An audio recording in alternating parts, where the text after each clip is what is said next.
kita pergi kepada penyelidikan dalam sejarah. Okey, dalam penyelidikan dalam sejarah ni ada 3. Yang pertamanya kaedah bertulis, yang kedua kaedah lisan dan kaedah arkeologi. Okey, kat sini kan kaedah bertulis, kajian terhadap suatu peristiwa daripada maklumat pada sumber yang dipahat atau ditulis. Macam kat sini, Batu Bersurat Terengganu.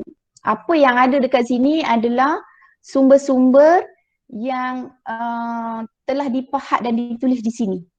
Ini yang kita katakan kajian daripada menggunakan kaedah bertulis. Okey, di Asia Tenggara.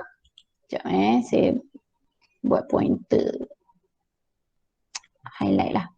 Di Asia Tenggara, tulisan tertua dikesan di dinding gua, dipahat pada batu, ditulis pada kulit, kayu dan gading dan daun lontar. Kaedah ini juga dilihat pada catatan harian seseorang, fail kerajaan dan catatan pengembaraan.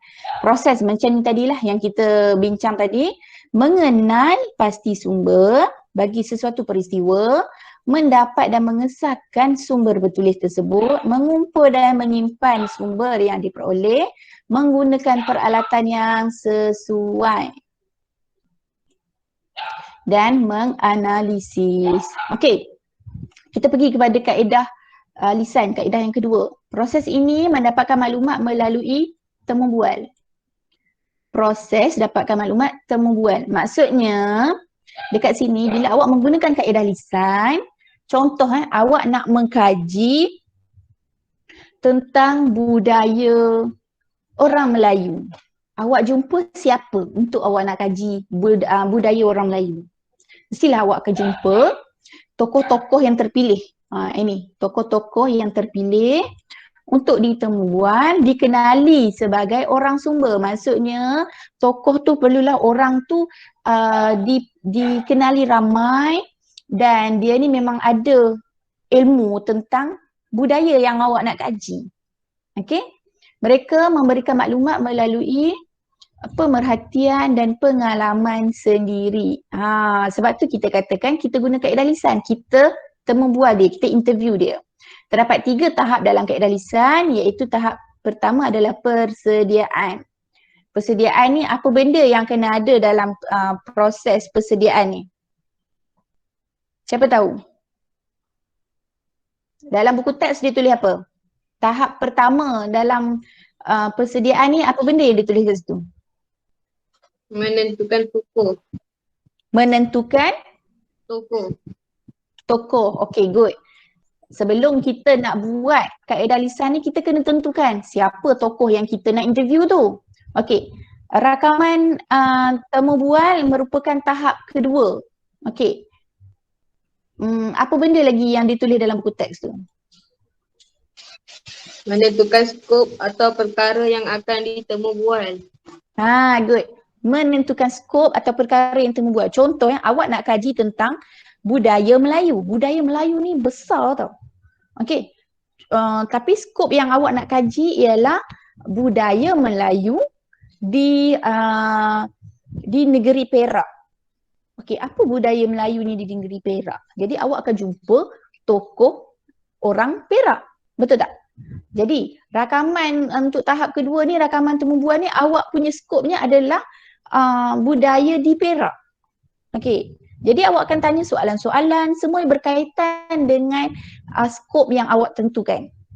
Tahap yang ketiga, memproses rakaman. Okey, apa lagi dia tulis kat situ?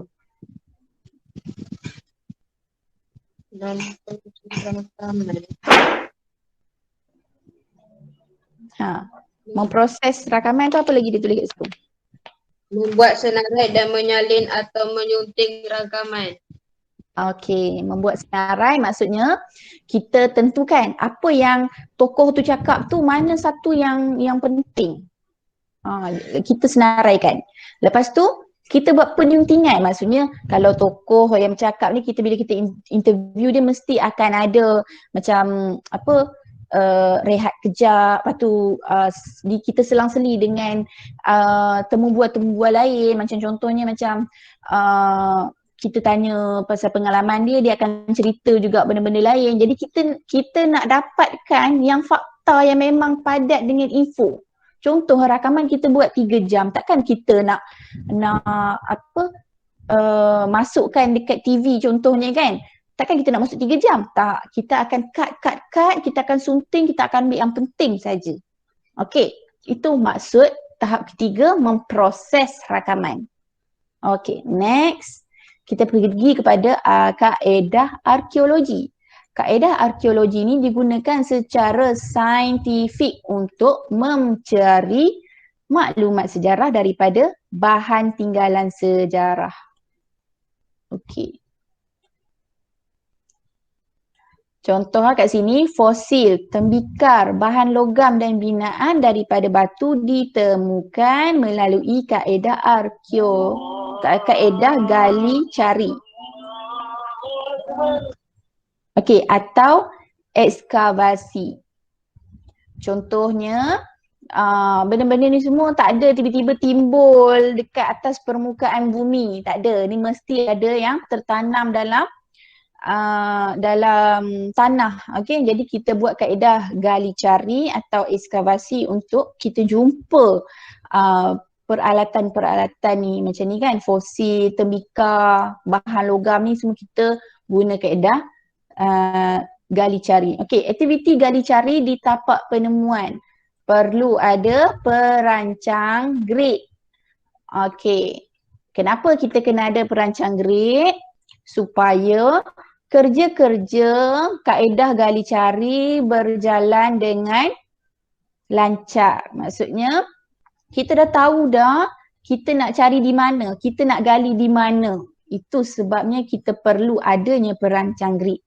Okey, menanda kawasan. Kat sini lah bila kita dah tahu dah, kita dah cari dah kat mana kita patut buat gali cari tu, kita tanda kawasan tersebut dan kita lakukan ekskavasi.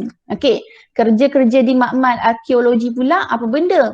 Bila kita dah dapat, contoh awak dapat benda ni, waktu awak buat kaedah gali cari tu, awak takkan dapat yang dah total dah macam ni, yang cantik macam ni, tak. Dia perlu masuk makmal arkeologi. Okey, dekat makmal ni apa kita buat? Kita buat pemunggahan dan pengisihan. Maksudnya kita bersihkan, kita punggahkan benda-benda yang tak sepatutnya ada dekat dia. Contoh kalau dia dah ada lama dekat bawah tanah tu, mesti dia ada banyak tanah-tanah yang melekat dekat dia, yang semut ada, yang mungkin ulat ada dekat situ.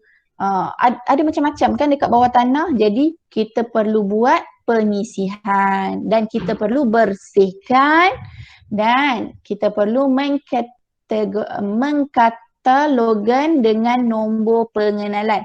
Setiap barang ataupun setiap bahan fosil, bahan logam atau apa-apa tembikar yang kita jumpa dalam proses kaedah gali cari ni, kita perlu ada nombor pengenalan.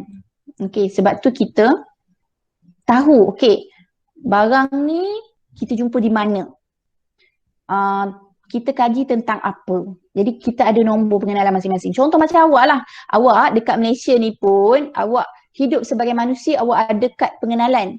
Sama juga dengan barang-barang tinggalan sejarah ni. Setiap penemuan tu mesti ada nombor pengenalan supaya kita dapat record dan kita dapat kenal pasti kita jumpanya di mana, bila, tarikhnya, pukul berapa, tentang apa, jadi apa dekat situ. Okey, seterusnya kita akan analisis apa saja yang kita jumpa. Okey, arkeologi bawah air pula, kajian saintifik tentang sejarah peninggalan manusia yang terdampar di dasar laut, sungai atau tasik. Awak pernah tak tengok apa-apa filem yang dia cerita tentang sejarah dalam laut? Pernah tak? Pernah. Okey. Ini yang kita katakan arkeologi bawah air. Maksudnya di dasar laut pun ada banyak tinggalan sejarah. Okey. Kaedah ni macam ni kita buat hampir sama dengan daratan, bezanya adalah kaedah ni menggunakan peralatan khusus bawah air yang biasanya dikendalikan oleh pakar dengan menggunakan teknologi dari luar negara kerana melibatkan kos yang tinggi. Okey, contoh kalau awak jumpa sesuatu peti, kita katakan peti tu dalam tu ada barang-barang macam contohnya buku, contohnya peralatan alat tulis ke kan. Okey, buku yang awak jumpa tu awak tak boleh ambil gitu sebab dia dalam laut. Bila dia dalam laut maksudnya dia basah. Jadi untuk kita buka buku tu dan kita kena nak tahu apa isi buku tersebut, kita perlu gunakan peralatan yang khusus untuk kita analisis barang tersebut. Jadi kita perlu gunakan teknologi dari luar negara. Dia banyaklah teknologi-teknologi yang kita gunakan untuk kita kenal pasti apa isi buku tersebut. Okay.